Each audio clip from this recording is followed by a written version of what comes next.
कोई भी जोड़ों का दर्द, इस पॉडकास्ट से मैं ये मैसेज देना चाहती हूँ कि उसको हल्के में ना लें। रूमेटॉइड आर्थराइटिस क्या होता है? ये एक ऐसी बीमारी है जो कि लंबे समय तक चलने वाली है। अगर 6 सप्ताह से आपके किसी भी जोड़ में सिमेट्रिकल हो, एसिमेट्रिकल हो, आपको दर्द है, तो please go and meet a rheumatologist because they are medical specialist who are dealing with joint pains. And then symptoms की बात करूँ, ये early morning stiffness जो कि 20 मिनट से ज़्यादा की है, it is one of the most important symptom. Second, आपको थकान लगेगी, आपका शरीर टूटा टूटा रहेगा, हल्का बुखार हो सकता है, आपको रात के समय पसीने भी आ सकते हैं। राइट ट्रीटमेंट के लिए राइट डायग्नोसिस और राइट डायग्नोसिस के लिए right investigations. At least I will say like 15 to 25% chances होते हैं कि अगर माँ बाप में आर्थराइटिस है तो बच्चे में भी हो सकती है। ट्रीटमेंट में क्या रूमेटॉइड आर्थराइटिस पूरी तरह ठीक होता है? प्रेजेंट आई कैन से इसको हम क्योर कर सकते हैं। हम पेशेंट की डिजीज एक्टिविटी को बहुत ही लो डिजीज एक्टिविटी में ले आते हैं विच इज नियरली रेमिशन। मैं कहती हूँ आप सब कुछ खाओ और जो चीज़ नहीं आपको सूट कर रही है आप मत खाइए, बट अपनी दवाई टाइम से खाइए, समय से अपने टेस्ट कराते रहिए, समय से अपने डॉक्टर को मिलते रहिए। एक्सरसाइज का क्या रोल है? When you do a exercise, your worries go away, you are in a positive frame of mind, and then your body, everything is worked up. So exercise is really very important. आप doctor के पास जाएंगे, बहुत सारे test लिखेंगे, अरे मैं pain killer ले लेती हूँ, ठीक हो जाएगा। I strongly condemn.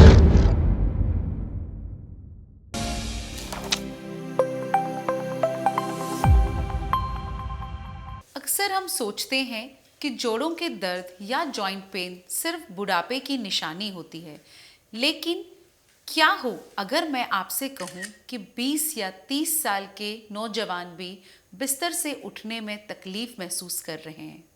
हम बात कर रहे हैं रूमेटॉइड आर्थराइटिस की, जो सिर्फ हड्डियों की बीमारी नहीं बल्कि उससे कहीं ज़्यादा है।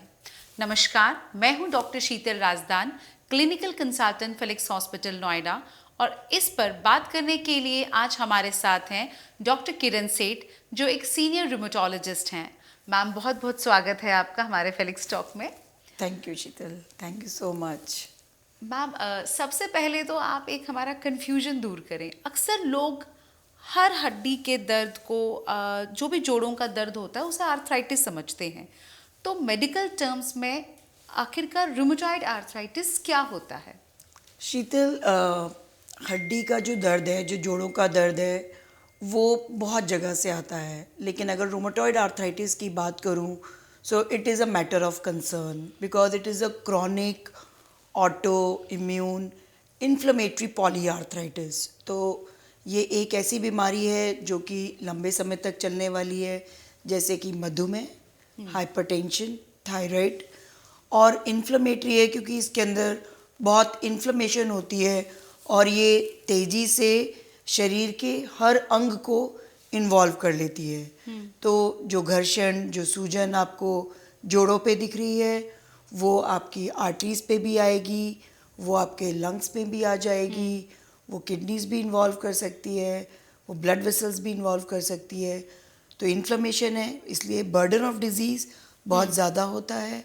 पॉलीआर्थराइटिस है क्योंकि वो एक से ज़्यादा जोड़ों को इन्वॉल्व करती है। हाँ, तो ऑटो इम्यून है क्योंकि इसमें जो आपकी इम्यूनिटी है वो इन्वॉल्व हो जाती है। So it is very important कि हम इस बीमारी को सही टाइम पे पहचान लें, क्योंकि अर्ली अगर पहचान लेंगे तो हम इसका ट्रीटमेंट सही से स्टार्ट कर सकते हैं, और इसका ट्रीटमेंट भी दूसरी गठियाओं से बहुत अलग है।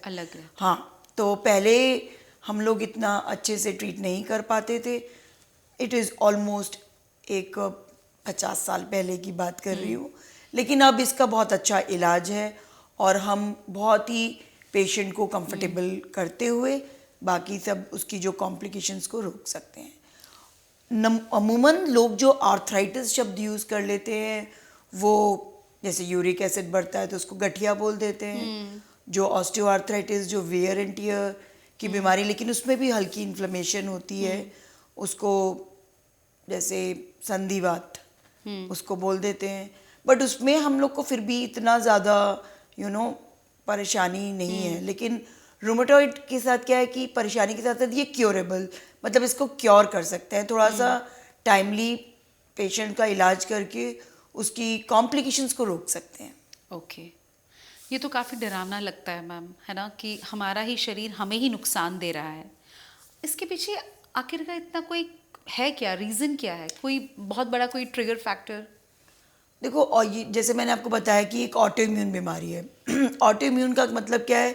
देखो, आपकी जो इम्यूनिटी है ना, normally it will help you fighting infections, चाहे वो बैक्टीरियल हो या वायरल हो। लेकिन अगर यही इम्यूनिटी गलत तरीके से एंटीजेंस, आपके जोड़ों का जो साइनोवियम है और उसके जो सेल्स हैं, उसको ना वो गलत तरीके से एक एंटीजेनिक इंसल्ट मान लेता है और फिर उसके अगेंस्ट ही अपनी सारी की सारी जो सेना है उसकी, जो टी सेल्स हैं, बी सेल्स हैं, इन्फ्लेमेटरी सेल्स हैं, मैक्रोफेजेस हैं, उसको वो वहाँ पे लगा देता है और उस जोड़ को फॉरेन बॉडी की तरह ट्रीट करते हुए ख़राब करने की, उसको बाहर निकालने की, ताकि जैसे वो बैक्टीरिया को बाहर निकाल के शरीर को नहीं ख़राब करने देता, उस तरह से जोड़ों को भी ख़राब करके वो सोचता है कि मैं अपने शरीर को बचा रहा हूँ, लेकिन नुकसान हो रहा है। नुकसान। सो यस, अब इसके ट्रिगर्स के लिए मैं बोलूँ तो जैसे सबसे पहले तो वायरल इन्फेक्शंस ही हैं। Main is Epstein Barr virus, CMV virus. Epstein Barr virus पे तो आजकल बहुत न्यू स्टडीज़ भी हो रही हैं एंड दे से कि EBV is the main culprit. Then bacterial infections भी, फिर देखो चिकनगुनिया के टाइम पे, डेंगू के टाइम पे, और सब वायरल जो इन्फेक्शन है, इवन बैक्टीरियल में सैल्मोनेला, उसके साथ भी, TB के साथ भी आपकी एक पॉन्सेट्स डिजीज़ आती है जिसमें उसके जो ऑटोइम्यून सेल्स होते हैं वो दूर जाके किसी जोड़ को ख़राब करते हैं। फिर यूरिक एसिड, तो then smoking is also a very big factor. Smokers में रोमेटॉइड आर्थराइटिस का होना बहुत कॉमन है। तो there are various trigger factor. हालांकि अगर मैं बोलूँ तो देर आर जेनेटिक प्रीडिस्पोजिशन भी होती है कि कुछ इन ट्रिगर फैक्टर से जीन्स में कुछ चेंज आता है और इसीलिए कई बार फैमिलीज़ में भी देखी गई है। But this is all like polygenic, मतलब एक फैक्टर इन्वॉल्व नहीं है, देयर आर मेनी थिंग्स। अब आजकल pollution is also contributing a lot, और एम्स में बहुत स्टडीज़ हो रही हैं जिसमें ये देखा गया है कि जो पोल्यूटेड एरियाज़ हैं वहाँ पर ऑटो इम्यून मार्कर्स जैसे ANA हो गया, रोमेटॉइड फैक्टर, ये सब पॉजिटिव आ रहे हैं और पेशेंट्स को बाद में गठिया बन रही है। ओके, डॉक्टर साहब, मैंने एक फैमिली को जानती हूँ जिसमें मदर की age she is above 55 and she is diagnose with osteoarthritis. अक्सर जब हम पड़ोसियों से बात करते हैं कि हमें तो आर्थराइटिस है जी, और मेरी बेटी को भी आर्थराइटिस हो गया, तो the daughter is 28 years old, right, and she is diagnose with rheumatoid arthritis. तो क्या डिफरेंस है दोनों में? सी, ऑस्टियोआर्थराइटिस और रोमेटॉइड आर्थराइटिस दो अलग बीमारियां हैं and osteoarthritis is really very common and usually ये 35-40 से शुरू होती है और 55 तक लोगों को ज़्यादा समझ में आने लगती है। यूजली इसमें वेट बियरिंग जॉइंट्स या फिर हाथों में अगर आप देखें तो जो डिस्टल इंटरफेरेंजियल जॉइंट्स होते हैं आपके छोटे जोड़, वो इन्वॉल्व होते हैं। फर्स्ट कार्पोमेटाकार्पल जॉइंट इन्वॉल्व हो सकता है, नेक इन्वॉल्व हो सकती है, बैक इन्वॉल्व हो सकती है, फिर आपके पैरों के जोड़ों में भी डिस्टल इंटरफेरेंजियल जॉइंट्स इन्वॉल्व हो सकते हैं, and knee involve, ankles involve होती हैं। So this is osteoarthritis.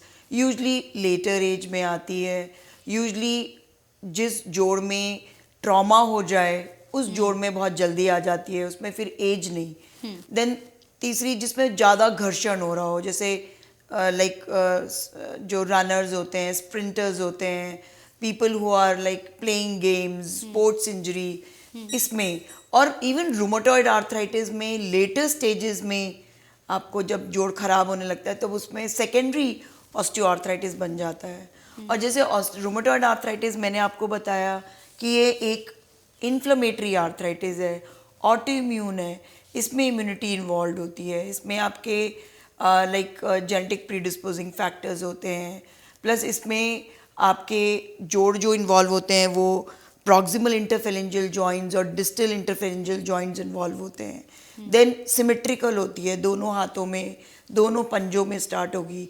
कई बार it will start with just tenosynovitis, tendons के इन्वॉल्वमेंट से हो जाएगी। और क्योंकि ये इन्फ्लेमेशन है, इसके साथ साथ आपको हार्ट अटैक आ सकता है, तो you will land up with the cardiologist. आपकी आंखों में आयराइटिस, स्क्लेराइटिस, कंजंक्टिवाइटिस, इस तरह की चीज़ें आ सकती हैं। तो आप ऑफ्थेल्मोलॉजिस्ट के पास भी आते हैं, हमारे पास पेशेंट्स वहाँ से भी रेफ़र होके आते हैं। एंड कई बार पेशेंट्स जो है लंग इन्वॉल्वमेंट के साथ डायरेक्टली आते हैं कि पहले दर्दें हुई, they have taken some ayurvedic treatment, वो सब ठीक हो गया, लेकिन over a period of time they will present with dry cough and then when they are like CT scan हुआ तो उसमें NSIP pattern हुआ, then these patients are referred back to us by the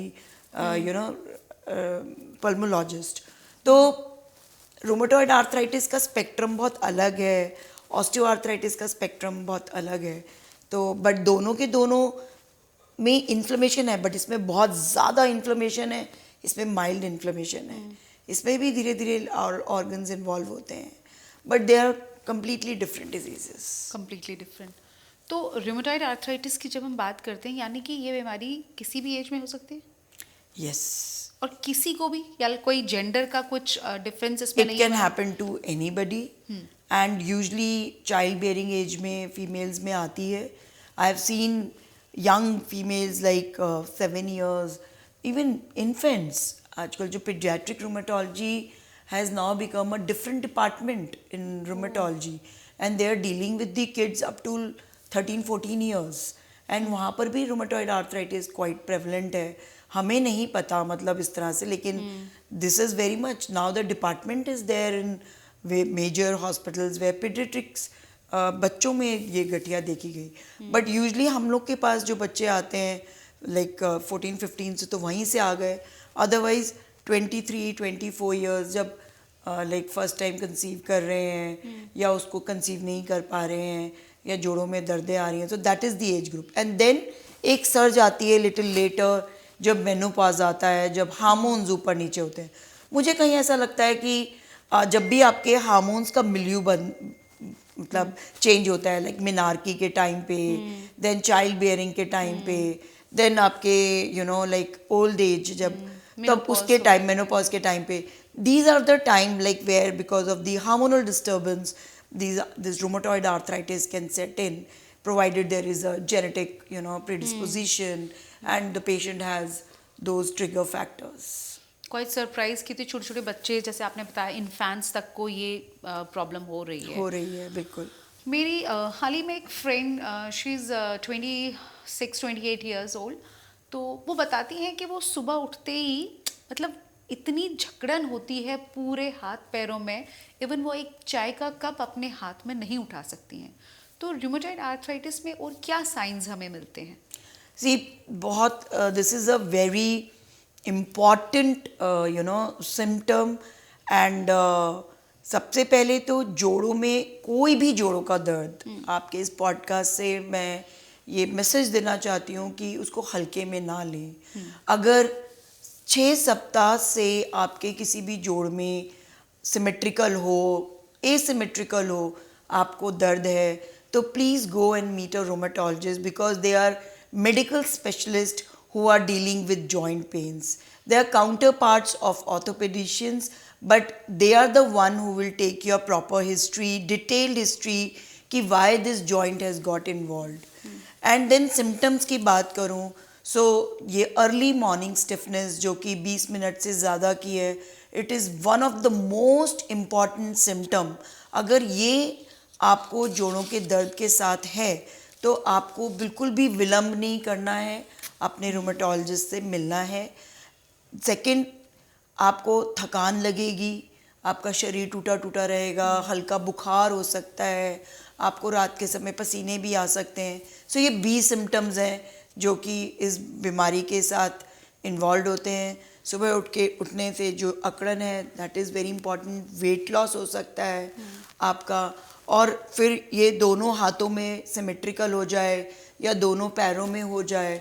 sometimes single mono arthritis के साथ भी present करते हैं, या फिर आपको लंबे टाइम तक खांसी हो रही हो, या आपको आँखों में लाली आ रही है जिसके लिए आप बार बार ट्रीटमेंट ले रहे हो, किसी भी जोड़ों का दर्द जिसके लिए आप बार बार अपने लोकल फिजिशियन के पास जा रहे हो, तो I think you must think it can be some lingering problem of the joints and you need to show a rheumatologist. ये बिल्कुल सही कहा मैम आपने। अक्सर लोगों को आर्थराइटिस वजह से जोड़ों में दर्द होता है तो हम over the counter pain killers ले लेते हैं कि थोड़ा सा आज मतलब बहुत नाम सुना ना, मसल रिलैक्सेंट ले लेते हैं, ये सब पेन किलर्स ले लेते हैं तो आराम आ जाएगा। तो ऐसे में तो डेफिनेटली इनको किसी रूमेटोलॉजिस्ट या मतलब पहले तो कहीं को भी किसी डॉक्टर को दिखाएं। अब उसमें मैम एक चीज़ आती है कि क्या हम डायग्नोसिस के लिए कुछ स्पेसिफिक टेस्ट करवाते हैं? हाँ, डायग्नोसिस, सी द थिंग आपने इज, देखा मैम अक्सर लोग इसी वजह से डॉक्टर्स के पास नहीं भी आते हैं। आप डॉक्टर के पास जाएंगे, बहुत सारे टेस्ट लिखेंगे, अरे मैं पेन किलर ले लेती हूँ ठीक हो जाएगा। I strongly condemn the over-the-counter drugs for arthritis, for joint pains. मुझे लगता है कि गवर्नमेंट को एक रूल बनाना चाहिए कि ओवर द काउंटर्स आपको डिक्लोफेनेक, एसेक्लोफेनेक, एटोरिकॉक्सिब इस तरह की दवाइयाँ नहीं देनी है क्रोसिन को छोड़ के, बिकॉज ये anti inflammatory, non steroidal anti inflammatory drugs when they are taken over the counter they generally lead to the kidney failure, right. और ये पेशेंट्स सालों की साल लगे हुए दवाइयाँ खाते रहते हैं, दर्द ख़त्म होता रहता है, आइदर दे लूज, उनका जॉइंट डिफॉर्म हो जाता है, उनकी किडनी, मतलब ये कॉम्प्लिकेशंस लेके आते हैं। तो मुझे लगता है कि सबसे पहले तो इस लाइक पॉडकास्ट से government of India should make rules for the chemist that किसी भी पेशेंट को without prescription they will not give any anti-inflammatory drug. Second thing is like जैसा आप बता रहे हैं कि जब ये डॉक्टर के पास आते हैं, लाइक हम लोग जब देखते हैं तो हम लोग पूरी हिस्ट्री लेते हैं। समटाइम्स द रूमेटॉइड फैक्टर और NTCCP जो एक दो इम्पॉर्टेंट टेस्ट हैं ये नेगेटिव भी होते हैं, उसके बावजूद भी लोगों को गठिया होती है क्योंकि ये टेस्ट को सिस्टम में आने के लिए लाइक पॉजिटिव दिखाने के लिए टाइम लगता है। देन जैसे चिकनगुनिया पॉलीआर्थराइटिस है जिसमें रूमेटॉइड जैसे सिम्टम्स आ जाएंगे, हो सकता है रूमेटॉइड फैक्टर नेगेटिव हो, but then that has to be treated like arthritis. So viral infection से ज़रूरी नहीं है कि आपके ये दो टेस्ट जो गठिया में करते हैं, हो सकता है थोड़ा सा ESR ज़्यादा हो, थोड़ा CRP ज़्यादा हो, थोड़ा आपकी हिस्ट्री हो, सिमेट्रिकल इन्वॉल्वमेंट हो रही हो, अर्ली मॉर्निंग स्टिफनेस हो मोर देन, small joints का involvement हो.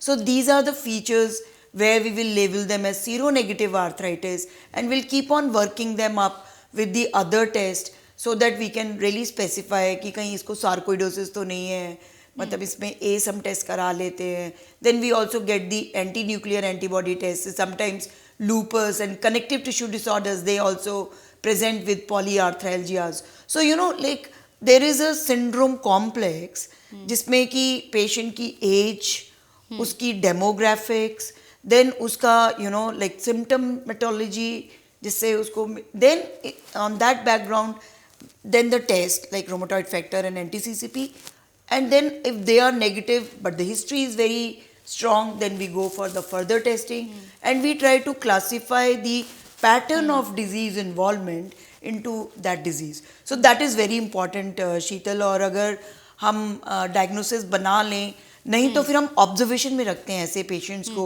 And sometimes I have scene after 2 years 3 years later they develop the auto antibody and then we classify them purely rheumatoids or you know this. Right. So right treatment के लिए right diagnosis और right diagnosis के लिए right investigations, तो जितनी आप मतलब investigate करना is very important to get the exactly what the diagnosis is. Yes, because see painkiller मतलब लूज टर्म में, मतलब painkiller I don't use this word, NSAIDs non steroidal anti inflammatory drug, उसका क्या काम है, वो सूजन नीचे लेके आएगी तो दर्द कम हो जाएगा। ये हर किसी भी दर्दों में दे दो, चाहे वो आपका जोड़ का दर्द हो, मांसपेशी का दर्द हो, आंख में दर्द हो, कान में दर्द हो, कहीं पे भी, बट कब तक खाना है, हाँ, क्यों खाना है, इसके अलावा कौन सा खाना है, there are many, Now with the progress in the scientific education and lot of research, we are getting new molecules each day. Which one to use at what place? That is the benefit of कि जब आप एक doctor के सामने बैठते हैं तब वो आपका पूरा सिस्टम देख के आपको फिर एक पर्सनलाइज्ड ट्रीटमेंट देता है. That is very important.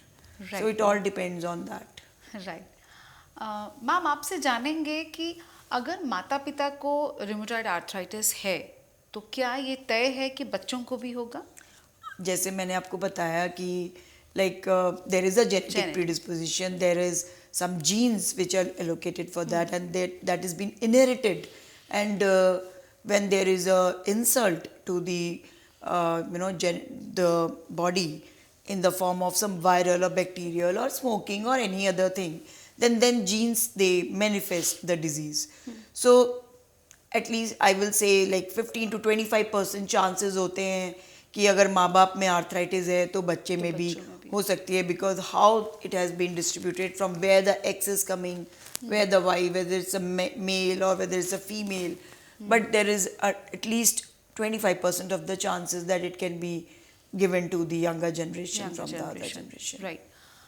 Doctor साहब, अगर ट्रीटमेंट की बात करें, क्या पेशेंट को ट्रीटमेंट लेने के बाद भी कुछ मेडिकेशंस कंटिन्यू करनी पड़ती हैं?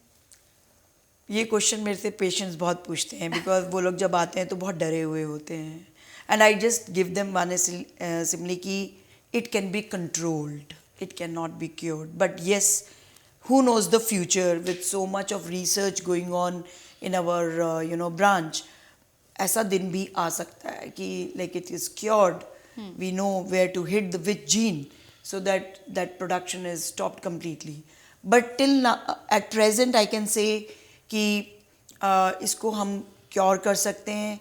हम पेशेंट की डिजीज़ एक्टिविटी को बहुत ही लो डिजीज़ एक्टिविटी में ले आते हैं, which is nearly रेमिशन, and the patient, मेरे बहुत पेशेंट हैं जो सिर्फ वीकली मेडिकेशन ले रहे हैं, and they are good because the whole treatment का there are 4 components which is there, and I will say कि whenever any arthritis hits a patient's life, God is giving them one message that they need to be more disciplined with their life. So there are 4 compartments. I will say that medicine is 1/4 of that.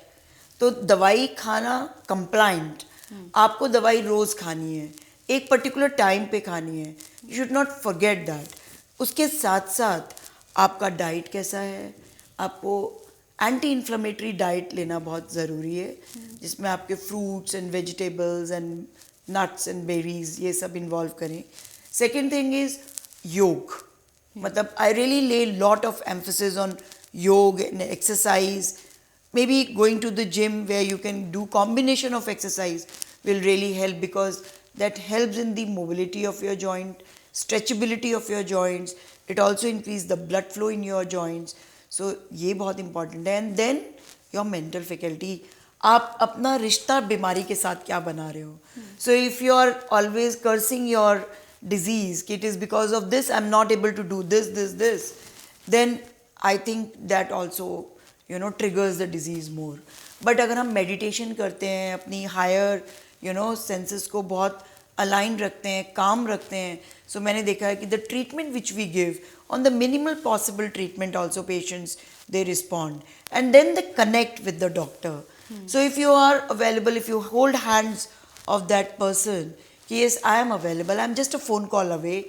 And then I'm also working with Mission Arthritis Initiative and Mission Arthritis India, where we have like patient support group, where they have patients, I connect them to the other patients so that they can talk among themselves, they can talk about methotrexate, they can talk about hydroxychloroquine. So when the other person is taking the medicine, he becomes the brand ambassador of that medication. So when the new patient comes and interact with that patient, so he is able to convince that and assure him और हर कि इससे आपको इतने side effect नहीं है जितने good effects हैं, और इसके लिए proper time to time monitoring is really very important. So the doctor patient relation, it has to be like this.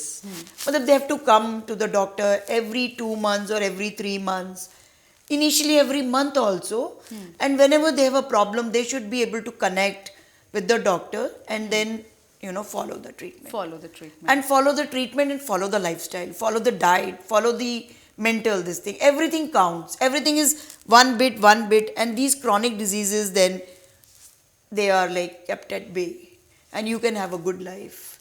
मेरा many patients जो मुझे गोवा से बिकनी पहन के भी फोटो खींच के भेजते हैं कि ma'am like we are enjoying and our rheumatoid, and now I'm not seeing those deformities of the hands with the modern treatment, and now new molecules have come in our kitty, biologics and the checkpoint inhibitors and so many things to offer to the patients. And I think people like who have some kind of depression, when they deal with this disease, I think they must look for psychologist or the sometimes psychiatric treatment, because this disease is a chronic disease. People are not able to work, life is shattered, every morning is a struggle, but when they are in a proper care with the multidisciplinary team which help them, their life becomes much better. Much better. तो doctor, जैसे आपने अभी medical science की बात की कि बहुत ज़्यादा तरक्की हुई है, अक्सर लोग जो हैं पेन किलर्स और स्टेरॉइड्स, इनके साइड इफ़ेक्ट से बहुत ज़्यादा डरते हैं. आप भी कि मेडिकल साइंस में इतनी क्या तरक्की हुई है कि हम उन साइड इफ़ेक्ट्स को थोड़ा कम कर सकें? आई थिंक कि इसका एक बहुत like over my practice of about 28 years, I can tell you this. In my practice, I use very less of steroids. Okay. Because if you have made the diagnosis correctly and if you're using the other molecules upfront, then steroid acts like a bridging game. It is to just give the coverage to the patient initially, so that, because see, Professor Hench got the Nobel Prize, the person who made steroid, like corticosteroids. And because it was thought it is a panacea, like it will cure all the disease. So it was used recklessly, and so were the steroid side effects. But in modern medicine, if your diagnosis is right and if you are using your disease modifying anti-rheumatic drugs in a very optimum good doses, then slowly your dependency on steroid will go. In my practice, most of my patients also use NSAIDs, the so-called painkillers. I don't use this word because there is no medicine with the name of painkillers. It is the inflammation which is brought down by the non-steroidal anti-inflammatory drug which relieves the pain. And it is wrongly interpreted because it's loosely talked by the chemist, I think, and the way they are prescribing to the drugs. But then these two group of drugs, painkillers or non-steroidal anti-inflammatory drugs and corticosteroid, if the diagnosis is made rightly, then the dosages of these drugs, they go down and you are completely controlled by the disease modifying anti-rheumatic drugs, along with maybe if you use biologics or something, whatever is needed, along with the lifestyle modification. That is number one. You can't get the results if you don't follow those symptoms, and if you are not taking your medication on time every day. The compliance has to be good. So मुझे लगता है कि steroid की इतनी ज़रूरत ही नहीं पड़ती है. Most of the rheumatologists across the country, they are not using much steroid. Only I will say कि people who are not trained in arthritis, whether they are local physicians or people who are, I will say those who don't know how to treat rheumatoid arthritis, will use more of steroids and non-steroidal anti-inflammatory drug. Any rheumatologist will use the said medication only in the initial 1 or 2 months of to bring the disease activity down till the other drugs starts working. Okay. Because they have side effects. Right. Doctor साहब, diet की बात करें तो अक्सर भारतीय setup में, हमारा Indian setup है, अक्सर लोग कहते हैं कि खट्टी चीज़ें मत खाओ, दही मत खाओ अगर गठिया का दर्द है. तो इसमें क्या कोई साइंटिफिक कोई लॉजिक? ये बिल्कुल मिथ है. मेरे हर पेशेंट अचार खा रहे हैं और हर लोग दही खा रहे हैं, लस्सी पी रहे हैं. मतलब मुझे लगता है कि कोई भी चीज़ जो आपके सिस्टम को नहीं भा रही है, मतलब मेरे को बैगन नहीं सूट करता, मैं बैगन नहीं खा सकती, मुझे एलर्जी हो जाती है. सो आई टेल माई पेशेंट्स कि आप हर चीज़ ट्राई करिए, मॉडरेशन में खाइए और किसी चीज़ से आपको नहीं अच्छा लग रहा तो आप मत खाइए। हम लोग भी नहीं खा रहे हैं बहुत सारी चीज़ें, बट गठिया का इससे कोई लेना देना नहीं है कि ये मत खाओ वो मत खाओ। It is all your natural like preferences and your body how it is reacting. So some people say कि दही खाने से होता है, सम पीपल से दही खाने से नहीं होता है। मैं कहती हूँ आप सब कुछ खाओ और जो चीज़ नहीं आपको सूट कर रही है आप मत खाइए, बट अपनी दवाई टाइम से खाइए और समय से अपने टेस्ट कराते रहिए, समय से अपने डॉक्टर को मिलते रहिए, अपनी एक्सरसाइज करते रहिए। That is more important. और फूड में आप हर चीज़ खाइए, जो नहीं सूट कर रहा है उसको आप मत खाइए, उसको आप अवॉइड कर दीजिए। अदरवाइज ऐसी कोई ये मिथ है मतलब फूड के साथ गठिया का अच्छा कोई कनेक्शन नहीं है। है। एक्सरसाइज का क्या रोल है? ये एक्सरसाइज तो मैंने आपको बताया ना कि exercise, what is exercise? Exercise is continuous controlled, आप अपनी मांसपेशियों के अंदर हरकत लेके आ रहे हैं। मांसपेशियों के साथ साथ आपकी नाड़ियाँ भी चल रही हैं। तो जब आप मांसपेशियाँ चलाएंगे तो नाड़ियाँ भी चलेंगी, नाड़ियाँ चलेंगी तो खून का ब्लड फ्लो बढ़ेगा, तो आपका जो गंदा खून है और अच्छा खून जो रगों में दौड़ रहा है उसका मूवमेंट होगी। तो जितने भी एंटी इन्फ्लेमेटरी प्रोडक्ट्स हैं और जो गंदगी है, टॉक्सिन्स हैं, वो इन्हीं नाड़ियों से आपके लंग्स में, किडनीज में जाएगा। तो एक्सरसाइज, एक तो आपके जोड़ों की मोबिलिटी, जब आप योग करते हैं तो आप मांसपेशियों को स्ट्रेच करते हैं, आप अपने जोड़ों के अंदर जो साइनोवियम है उसका एक मूवमेंट कराते हैं, है ना। हड्डियों के अंदर ग्रीजिंग होती है, मांसपेशियों की हरकत होती है, खून की नाड़ियों की हरकत होती है। So and then it produces good hormones like pheromones, like your how you feel after a sexual act. It helps like आपके mental जो, it gives you a wow feeling, you know, when you do a exercise, your worries go away, you are in a positive frame of mind, and then your body, everything is worked up. So exercise is really very important. Yoga is very important. I think you should combine it, like 2 days of walking, 2 days of yoga, and 2 days of gymming, where you are doing like weight bearing exercises, weight bearing, you are doing, that is really very important. That really fits your sets the tone of your muscles in the right way. That's very important. Right ma'am. Ma'am वो patients जो recently rheumatoid arthritis से diagnose हुए हैं और उससे डरे हुए हैं, उन लोगों के लिए आप क्या मैसेज देना चाहेंगे?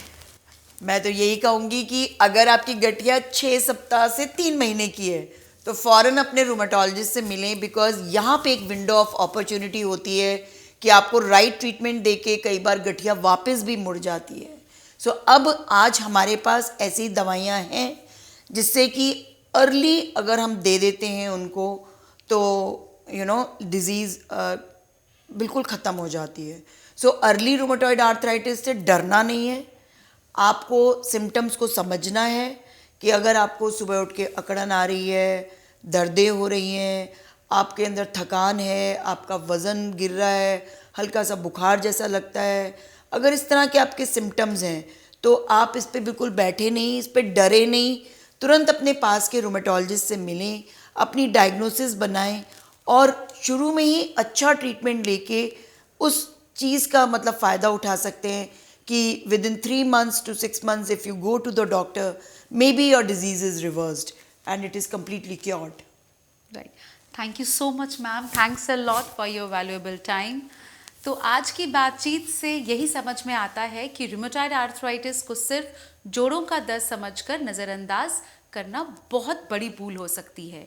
ये बीमारी उम्र नहीं देखती और अगर समय रहते पहचान और सही इलाज ना मिले तो ये रोज़मर्रा की ज़िंदगी को बुरी तरह प्रभावित कर सकती है। आज के पॉडकास्ट में सिर्फ इतना ही, फिर मुलाकात होगी, तब तक के लिए नमस्कार।